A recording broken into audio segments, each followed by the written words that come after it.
Salut tout le monde, c'est Blade et on se retrouve aujourd'hui pour la nouvelle review de l'épisode 13 de Boruto que j'ai regardé. Donc oui, donc j'avais au départ, je pensais vraiment arrêter de faire des reviews sur Boruto dans le sens où que j'ai commencé, je continuais de regarder les épisodes mais je commençais à me lasser, je commençais à me dire putain ça avance pas, je commençais à me faire chier, voilà, littéralement me faire chier. Notamment quand j'avais dit à la fin, je crois, de l'épisode 5, où je m'attendais à quelque chose de ouf, avec notamment le fait que quand Shino a été possédé par, le spectre, je pensais qu'il y aurait un gros combat, et voilà. Mais j'étais relativement déçu, et donc du coup je me suis dit, je vais pas faire de review. La suite non plus n'a pas été exceptionnelle, même si on a pu revoir certains personnages, notamment Anabi, le père d'Hinata aussi. On a pu voir quelques apparitions où Naruto discutait avec Hinata dans l'épisode 9. Oui, il y a une conversation sur Boruto aussi avec le grand-père dans l'épisode 8 ou 9, je ne sais plus, 9 je crois aussi. Voilà, et là j'ai vu cet épisode 13, donc en fait la suite où voilà, Naruto commence à enquêter aussi sur les différents spectres avec Shikamaru, Sai qui aussi enquêtait. On a appris pas mal de choses, notamment c'est le retour de la racine de Danzo.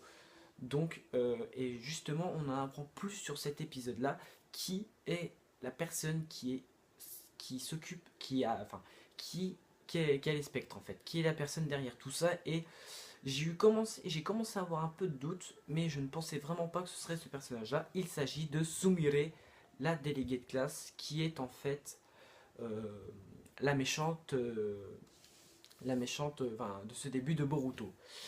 Euh, ouais, moi au départ, personnellement, moi je pensais que c'était Denki. Ne me demandez pas pourquoi, mais vu que moi au départ j'hésitais entre Denki et Sumire, dans le sens où ces deux-là, j'aurais pu aussi dire Iwabe, mais je voyais pas pourquoi ce serait lui, mais Denki et Sumire, dans le sens que pour l'instant les épisodes de Boruto sont des HS, c'est un HS. Donc HS qui signifie hors série, donc aucun rapport avec le manga. Donc du coup je me suis dit que ce serait peut-être un des deux personnages là, sachant que c'est tourné autour de l'académie, donc il y a eu Denki, peut-être que je pensais que ça a été fait exprès, il y a eu Shino, il y a eu vraiment l'entourage de Boruto qui a été attaqué, et moi je pensais vraiment que ce serait Denki, parce que Denki qui traîne tout le temps avec Boruto, donc je pensais que ça a toujours un rapport avec Boruto et tout, et ben non, c'est Sumire. Et on apprend qu'en fait c'est la fille d'un ancien de quelqu'un qui était au service de Danzo et qui faisait des expériences avec les cellules Hashirama, même après la mort de Danzo. Parce on rappelle que Danzo qui a été tué par Sasuke euh, après le conseil des Kage, mais ça remonte il y a au moins une bonne dizaine d'années, hein, la mort de Danzo. Et suite à la mort de Danzo, on a eu les membres de la racine qui ont commencé à disparaître entre guillemets, mais il y en a qui ont continué à faire des expériences, notamment le père de Sumire qui était au service de Danzo, qui continuait de faire des expériences avec les cellules d'Ashirama. Et du coup, il a créé un gros monstre qui s'appelle Nue, donc ne me demandez pas pourquoi, et qui, dans cet épisode-là, que j'ai trouvé vraiment très très bon, qui attaque le village de Konoha, qui a été invoqué au parc Senju. Pourquoi ce nom? Bref, et du coup, on va dire pour le retenir, parce que ça m'a fait un petit peu penser à quand Obito a invoqué Kurama à Konoha. Ça m'a fait un peu penser à la même chose, parce que c'était une sorte d'invocation de Sumire qui a invoqué Nue de mon totalement pourrave. Et pour le contenir, on a Sai et son équipe qui essayent de le retenir le temps que, enfin, le temps que l'équipe de barrière, je crois, puisse le sceller ou un truc du genre. Et franchement, j'ai aussi kiffé cet épisode parce qu'on revoit un ancien personnage qu'on n'avait pas revu depuis la fin de la quatrième grande guerre ninja, Kakashi. On revoit enfin Kakashi qui sort de sa retraite, hein, vite fait quoi, parce que normalement au départ il était à la retraite, voilà, et qui finalement participe au combat contre Nue. Alors Kakashi, il faut savoir qu'il n'a plus le Sharingan, parce que voilà, j'ai vu pas mal de débats, est-ce que Kakashi a encore le Sharingan? Bon, je vous le dis clair et net, Kakashi n'a plus le Sharingan. Je vous rappelle que Obito, enfin, il s'est fait d'abord voler son Sharingan par Madara, et Obito, avant de mourir, lui a prêté ses yeux pendant juste le temps du combat contre Kaguya. Bon, c'était assez what the fuck, et je ne sais pas comment il a fait pour le récupérer, alors que non, logiquement il devrait être mort et partir, il aurait pu partir comme ça, et même sans ses Sharingan, mais bon, c'est pas trop grave. Et du coup, ben, on revoit Kakashi, même s'il a plus le Sharingan, il est quand même reste puissant. Parce que à un moment, quand il y a eu son apparition contre le nuée, il a sorti un éclair fendeur, mais violet. Ça, j'ai pas compris. Ça, par contre, ça, j'ai pas compris pourquoi c'était violet. Enfin bref. Et on voit, voilà, qu'il maîtrise encore pas mal de techniques ninja. Hein. Pourtant, Kakashi, il commence à être vieux. Hein. Il a 41-42 ans, je crois, et il est pratiquement, enfin, logiquement, il devrait être affaibli, parce que quand tu vieillis, bon, Naruto il est dans la trentaine, mais voilà. Donc Kakashi qui a utilisé attaque d'automne, donc ça fait très plaisir de voir d'automne mur debout, que ça faisait longtemps qu'on n'avait pas revu. Revoir ça, il se bat. Bon, j'aurais aimé voir d'autres personnages, genre Shoji, Kiba, donc l'ancienne génération, tous au complet avec les anciens sensei, sauf Guy, que Guy il est, je rappelle, handicapé à vie, à cause de son combat contre Madara quand il a ouvert les 8 portes.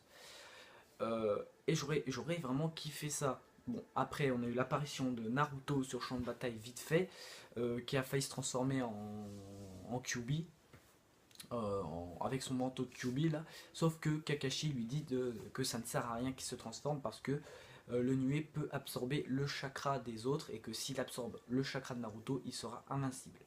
Et ensuite, on a Mitsuki qui, après avoir révélé à Boruto l'identité du coupable, de l'identité de la personne qui contrôle les spectres, et ben dit à Boruto, si tu te mets en travers de mon chemin, je serai obligé de te faire, enfin, logiquement de te tuer aussi. Donc Mitsuki qui a reçu des ordres de on ne sait pas qui, mais moi je pense que c'est Orochimaru, vu que c'est un serpent, et il n'y a qu'Orochimaru qui maîtrise les serpents, et puis Sasuke, mais Sasuke je crois pas que ce soit lui.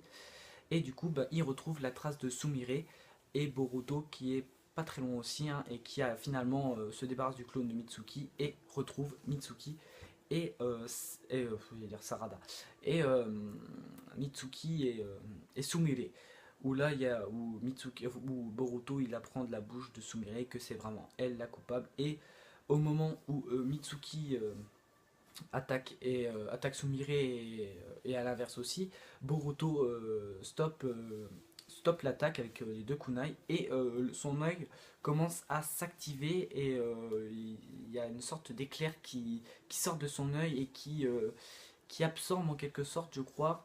Alors je pense que c'est l'œil de Boruto qui a fait ça. Bon, après c'était peut-être Sumire, mais à mon avis ça risque d'être compliqué. Mais moi je pense que Boruto avec son œil il a pu aspirer Nuée, parce qu'on a vu genre comme la technique de Kamui anciennement de Kakashi, et la technique aussi d'Obito qui a